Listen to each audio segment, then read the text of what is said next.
Right,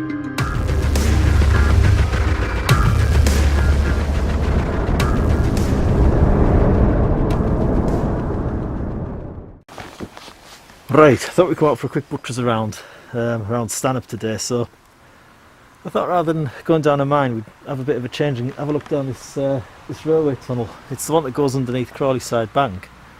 It was originally constructed, I think it was about 1832 or 1833 or something, for hauling minerals and what have you up from Stanhope Quarries, and eventually all the way down to, I think it's Boltslaw, and then onto Consett steelworks, and that way on. Eventually it came out at South Shields, I believe, on, you know, the shipyards and stuff. So it's quite a long line. It's also one of the highest lines, I think, in the UK.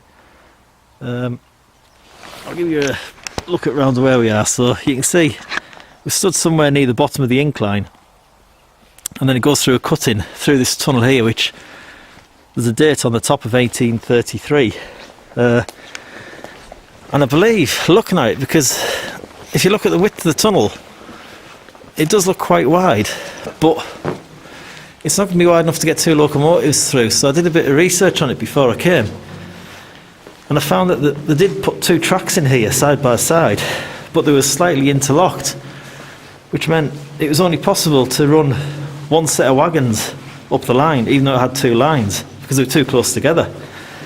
But because this was actually a haulage railway, so there was Crawley Side engine house at the top of this incline.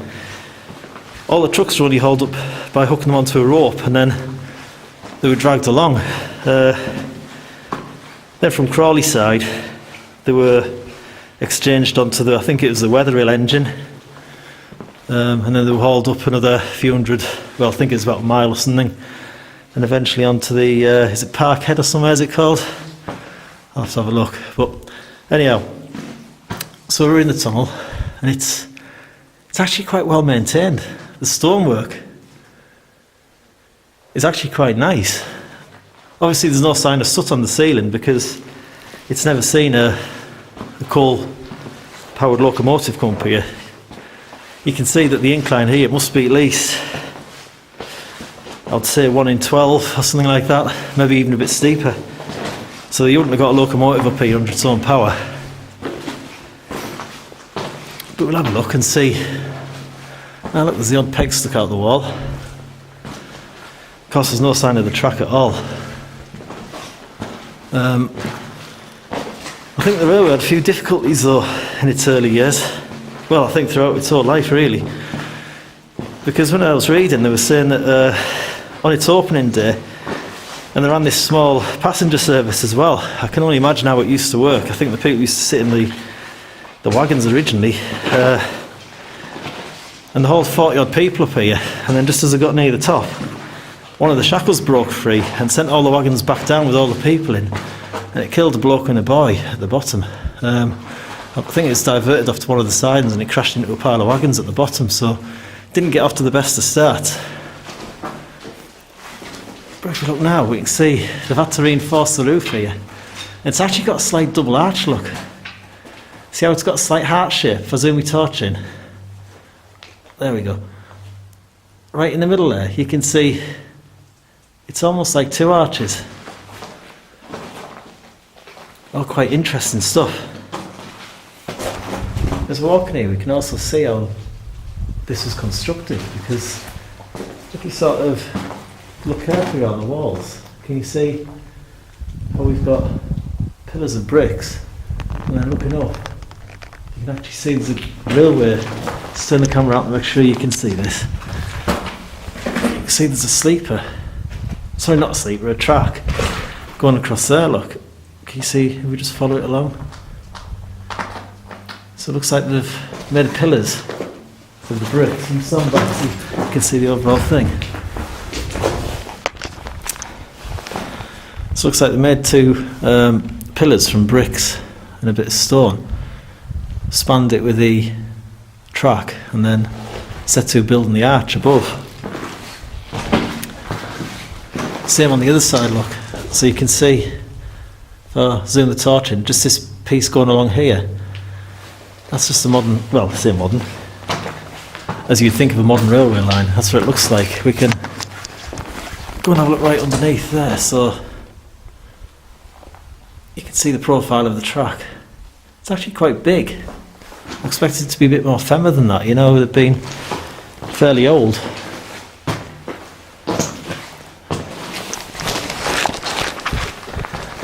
So it's not the longest of tunnels. It's only, don't know how far I'll guess really. It's probably only a couple hundred feet maybe. It's not that far.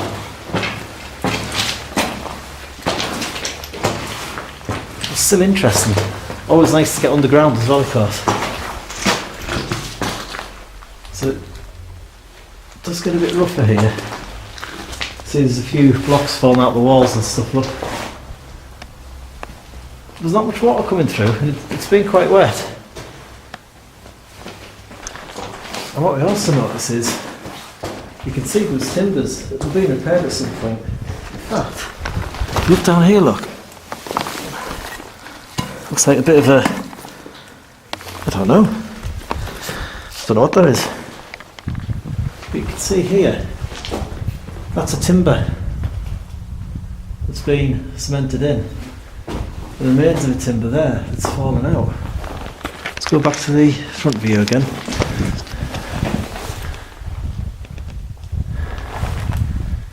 So you can see there's the remains of a timber there, look. Just poking out the cement.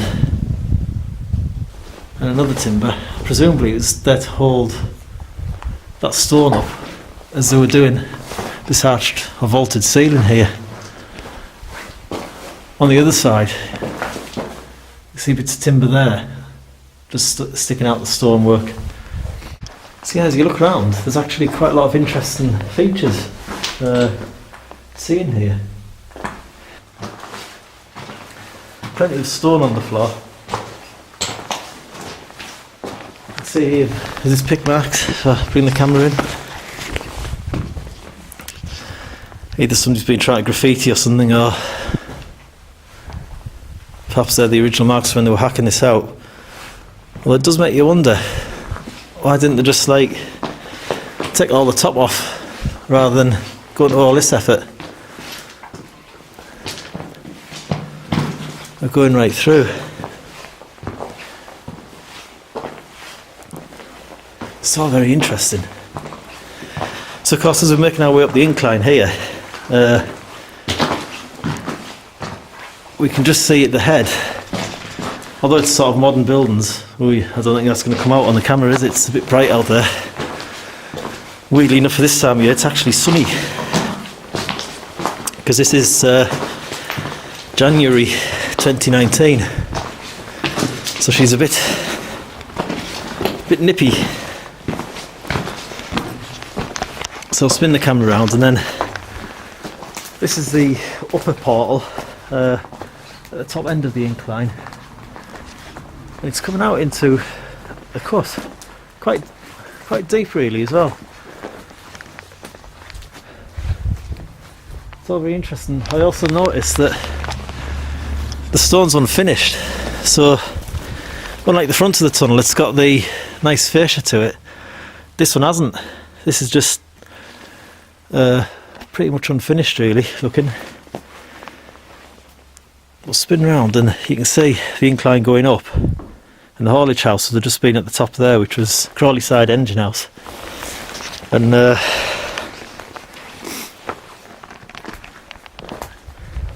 suppose at this point you can better see that the width isn't really that wide to take two tracks. Because of course this is standard gauge as well, it wasn't narrow gauge.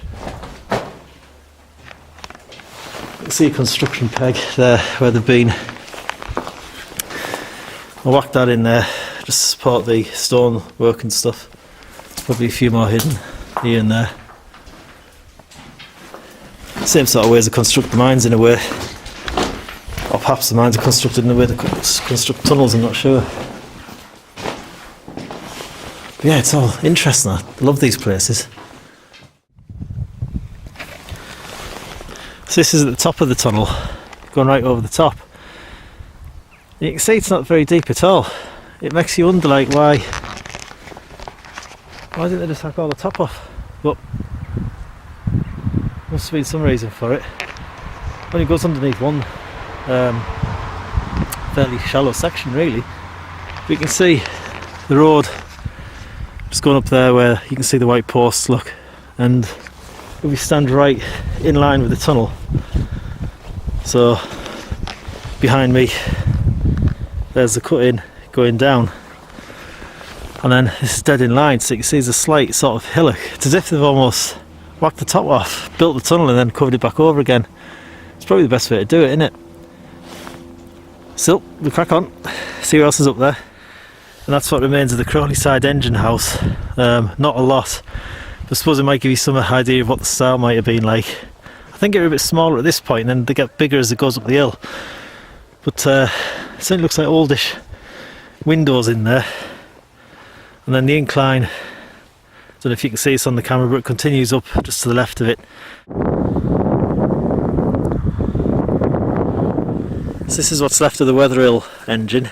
Just about midway up the incline, and this is hauling up gradients of 1 in 13 to 1 in 24 or something like that, somewhere around that anyway. There's not much left of it now.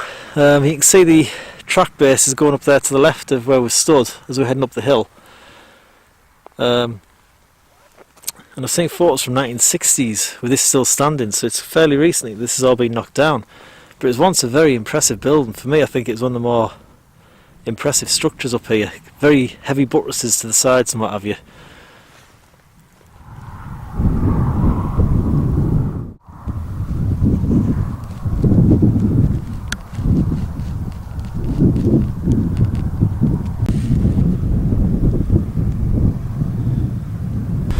Right, and now we're up at the top of Parkhead, which is 1,474 feet, is it, above sea level. So this is the highest haulage engine. From here the line would have gone downhill by 1.5 miles or thereabouts, just fed under gravity, so they'd stick it on a rope and then slowly lower it down, if you like, to the bottom, and then continue on its way via haulage horses and further haulage engines and stuff. But there's not a lot left here now. There is the old station, because of course people could ride up to this point as well. So the station's now a cafe, which is quite nice in the summer, just to get a cup of cha-cha and what have you. It's also part of the cycle route. And so from here, as long as we can get across, because it is a bit icy, I'm going to go and have a walk across to Rookhope and have a look at the Boltslaw engine and the haulage system over there that we did in the last video where we were down the mine and everything. We'll have a look around the quarries and stuff, and of course Dead Friars Stone, which is interesting.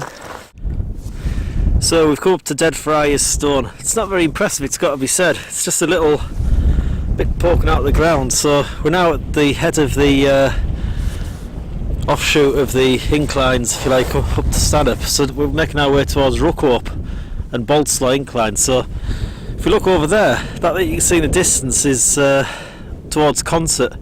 Got the reservoir off to the left there, Derwent Reservoir, and the windmills of course. And if we just pan round, just where you see the cars parked, that small little road will take us up to Dead Friars Quarry, which has only recently been demolished. Up until maybe even just a year ago, 2 years ago something, there was buildings and things up there which have now completely gone.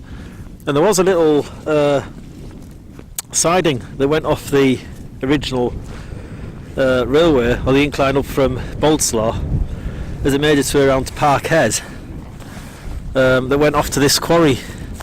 It's quite a short little offshoot, but we'll keep wandering across, and we'll go down to the horse-drawn section, which is the bit that joins Parkhead Incline to Rookhope or Boltslaw. I came for a walk up here last week, and it was it's like walking through hell, because we were burning off all the heather and everything, and of course the whole place was full of smoke, and you could just see the sun coming through the smoke. I was walking along and then turned round and then realised that surrounding everything was just fire. It was really quite an awesome sight.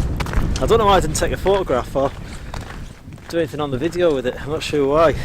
Plenty of people around though, you know, just sort of tending to it and stuff. But it would have made an interesting photograph, I suppose. It's quite getting cold up here today. I think the car was reading about 1 degree. And we are forecast snow. The wind's blowing from over that way on, so I'm just keeping an eye on the clouds, because I think this road's about 3 miles long or something across to the incline, so I don't want to get there to find it snowing, because you got to get down Crawley Side Bank, which is a bit steep to get down in your car when it's covered in snow. So this behind me, I'm standing this side of the sun, so I'm at the far end of the incline, is Boltslaw Incline and Haulage engine. So this is quite an interesting one. As you can see, there's loads remaining of it, the most of anywhere up the incline up to now. So this was built in 1846 for the Weardale mining company or whatever, and they supplied lead, stone and ironstone or what have you to the ironworks over at Towlaw there. So this railway ran all the way till I think it was about 1923 or something. Obviously serving the mines, you've always got the need for it, you know. I presume that this one made its money, I'm not too sure, but I can't see any other reason why they left it open so long, I suppose. But as you can see, this is a really big building. A lot of it's now gone, of course. We'll have a butcher's around and see what we can see, and I'll try and show you the incline going down to Rookhope. I'm a bit out of breath because I've run up that hill. It's a long old hill, is that? So this one here, obviously it started off at Rookhope, serving all the mines and what have you there, and then made its way up to the junction at Dead Friars, where there's a little offshoot that went off to the quarry there. Heads off through Wilkinson's Cut, which is a cut that's somewhere near Parkhead there. Of course, eventually it made its way down to the terminus at Parkhead. So I'll show you around a bit, because there's a lot to see here. It's very, very interesting. You can see on the top, I got the camera on autofocus this time, which makes a change. You can still see where the haulage wheel was, which is what that cutout is there. Also the bolts that would have held the machinery in place and things. And of course I was wrong before on the last video I made, where I said that it was drawn up the hill by steam and then hooked onto a locomotive and taken to off to Parkhead and that. Which of course it wasn't, it was horse drawn. I don't suppose it'd have been too bad, because the minerals are mainly going downhill. So I'm stood right on the top here. This is the site of the old boarding house. You can see what remains of it now, look. See just the windows and things there. And it was built here because they got a clear view of the incline, so they could tell when they needed to haul the wagons up. I presume there was a signal or something sent, and they've run off to the haulage house and haul the wagons up. So I've just stood down near the boarding house. If you can see the wall behind me, that's just beyond that wall there. That's the site of what I thought were a mine. I'll put the link in the last video. I'll put a link to the video, sorry, underneath this this movie or whatever, so you can take a look and see what I saw in there. Because me and Gary did a full explore of that mine. Well, say it was a mine, but it turns out it was actually a well. I did wonder why on all the old maps it's shown as well, not mine. And then it occurred to us that, of course, with a steam engine up here, it needs water. So if you're on top of a hill, to get water you're going to have to dig a well. So it probably was a well, although really it's constructed like a mine, and then it goes in horizontal, not vertical. I'll have a quick wander around the board now, so just see if there's anything interesting. But of course from here you've got a good view down that incline, as you can see behind us there.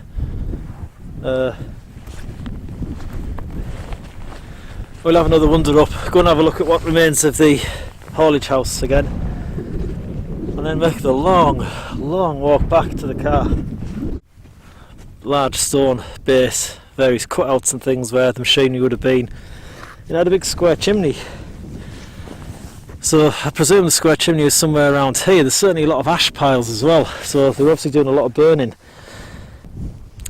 So just mooching around a bit, we found this depression right near where the engine would have been. perhaps this is what's left of the well. I suppose it made sense to have the well inside the building where your boiler and stuff was, so it'd be interesting. Me and Gary are going to get wetsuits on shortly and explore it right to the end, and then I'll show you what's possibly underneath here. We did try and track it before where we were, but it looked like we were sort of running all over the place. For some reason our compasses were a bit dodgy, not sure why. But now we're at the back side of the haulage house, to the gentle incline that goes down to Dead Friars and things. So you can see it's a lovely building, and it's there. And here I've just stood at the far end again, looking towards Rookhope and that down there. So that's the end of this video. Hopefully it's been interesting. And look, I've got myself a new toy. I'm going to screw it off so you can see. Look at that baby, yeah? Put it back on. So hopefully the sound will be a little bit better, because I know I was being a bit of a pain when you're up in these places trying to get the sound right with the wind and stuff, but hopefully it's turned out okay this time. So I hope you've enjoyed this one. I know it's only been a short video and I've gone through it all quite quick, but if you can give us a thumbs up if you like it, thumbs down if you hate it, and if you wouldn't mind subscribing, it just gives us that sort of incentive to keep making other videos and stuff. And if you click the bell symbol, I'm told that it reminds you that there's a new video being posted, because we do try and get up, well, as often as we can really. I know it's a bit slow in the winter, but come the summer we've got a lot planned for mines and things, so if you want to subscribe, be appreciated. So hope you've enjoyed it. See you again soon. Bye.